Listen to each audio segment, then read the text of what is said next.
प्रेम से बोलो राधे राधे। आज हम पुरुषोत्तम मास के शुक्ल पक्ष में पड़ने वाली कमला एकादशी की कथा सुनने वाले हैं, जिसे पद्मिनी एकादशी या पुरुषोत्तमा एकादशी भी कहते हैं। हम सभी को एकादशी का व्रत अवश्य करना चाहिए। जो भक्त श्रद्धा और विश्वास से एकादशी का व्रत करते हैं वह भगवान विष्णु को बहुत प्रिय हैं। कलयुग में तो एकादशी ही भवबंधन से मुक्त करने वाली है। यह सभी मनोकामनाएं पूरी करने वाली है और पापों का नाश करने वाली है। इसीलिए सभी भक्तों को श्रद्धा और भाव के साथ एकादशी का व्रत अवश्य करना चाहिए। कथा में आगे बढ़ने से पहले चैनल को सब्सक्राइब कर लें, जिससे इसी प्रकार की सभी कथाओं की, व्रत एवं त्योहारों की वीडियो सबसे पहले आप तक पहुंच सकें। जय श्री कृष्णा। तो आइए कथा शुरू करते हैं। बोलिए एकादशी मैया की जय। युधिष्ठिर ने पूछा, हे भगवन, अब मैं श्री विष्णु के व्रतों में उत्तम व्रत का, जो सब पापों को हर लेने वाला है तथा मनुष्यों को मनवांचित फल देने वाला हो, ऐसा व्रत सुनना चाहता हूँ। हे जनार्दन, पुरुषोत्तम मास की एकादशी की कथा कहिए। उसका क्या फल है और उसमें किस देवता का पूजन किया जाता है? प्रभो, किस दान का क्या पुण्य है? मनुष्यों को क्या करना चाहिए? उस समय कैसे स्नान किया जाता है? किस मंत्र का ध्यान करना चाहिए? किस मंत्र का जाप करना चाहिए? कैसे भगवान का पूजन करना चाहिए? उसकी विधि बताइए। पुरुषोत्तम मास में किस अन्न का भोजन करना चाहिए? क्या उत्तम है? तब भगवान श्री कृष्ण बोले, हे राजेंद्र, अधिक मास पर आने वाली जो एकादशी होती है वह कमला नाम से प्रसिद्ध है। वह तिथियों में उत्तम तिथि है। उसके व्रत के प्रभाव से लक्ष्मी अनुकूल होती है। उस दिन ब्रह्म मुहूर्त में उठकर भगवान पुरुषोत्तम का स्मरण करें और विधि पूर्वक स्नान करके व्रती पुरुष व्रत का नियम ग्रहण करे। घर पर जप करने का 1 गुना, नदी के तट पर नाम जप करने पर 2 गुना, गौशाला में जप करने पर 1000 गुना, यज्ञशाला में जप करने पर 1100 गुना, शिव के मंदिर में और तीर्थ स्थानों में तथा देवताओं के निकट बैठकर नाम जप करने से, मंत्र जप करने से तथा तुलसी के समीप बैठकर नाम जप करने से, मंत्र जप करने से लाख गुना और भगवान विष्णु के निकट अनंत गुना फल होता है। भगवान कहने लगे, हे युधिष्ठिर, ध्यान पूर्वक सुनो। एक समय की बात है कि अवंतीपुरी में शिव शर्मा नामक एक श्रेष्ठ ब्राह्मण रहते थे। उनके 5 पुत्र थे।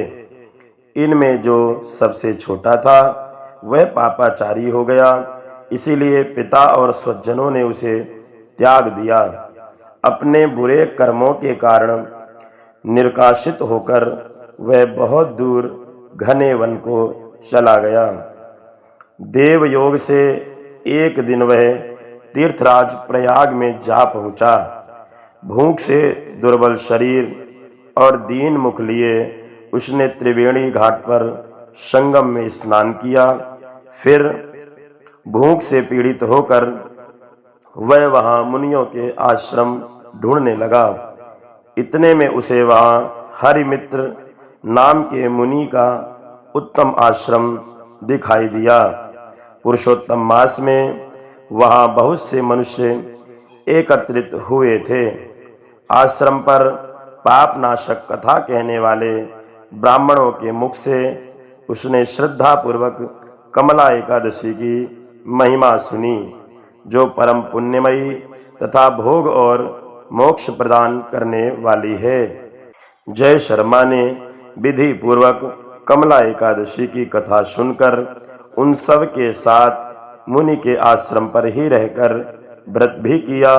जब आधी रात हुई तो भगवती लक्ष्मी उसके पास आकर बोली, हे ब्राह्मण, इस समय कमला एकादशी के व्रत के प्रभाव से मैं तुम पर बहुत प्रसन्न हूँ और देवाधिदेव श्री हरि की आज्ञा पाकर बैकुंठ धाम से आई हूँ। मैं तुम्हें वर दूंगी। तब वह ब्राह्मण बोला, हे माता लक्ष्मी, यदि आप मुझ पर प्रसन्न हैं तो वह व्रत बताइए जिसकी कथा वार्ता में साधु ब्राह्मण सदा संलग्न रहते हैं, मग्न रहते हैं। तब माता लक्ष्मी ने कहा, हे ब्राह्मण, एकादशी व्रत का महात्म्य श्रोताओं के सुनने योग्य सर्वोत्तम विषय है। यह पवित्र वस्तुओं में सबसे उत्तम है।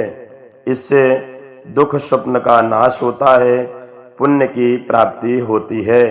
अतः इसका यत्न पूर्वक श्रवण करना चाहिए।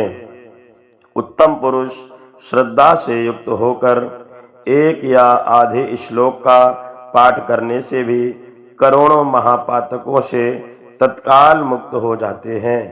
जैसे मासों में पुरुषोत्तम मास सर्वोत्तम है, पक्षियों में गरुड़ उत्तम है, नदियों में गंगा जी श्रेष्ठ हैं, उसी प्रकार तिथियों में एकादशी तिथि उत्तम है।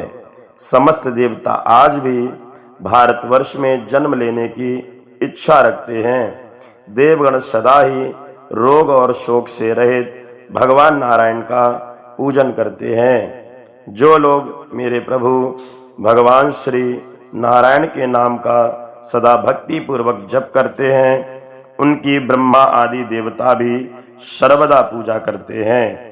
जो लोग श्री हरि के नाम जप में मग्न हैं, उनकी लीला कथाओं के कीर्तन में तत्पर हैं तथा निरंतर श्री हरि की पूजा में लगे रहते हैं, वह मनुष्य कलयुग में कृतार्थ हैं। यदि दिन में एकादशी और द्वादशी हो तथा रात्रि बीतते बीतते त्रयोदशी आ जाए तो उस त्रयोदशी के पारण में 100 यज्ञों का फल प्राप्त होता है।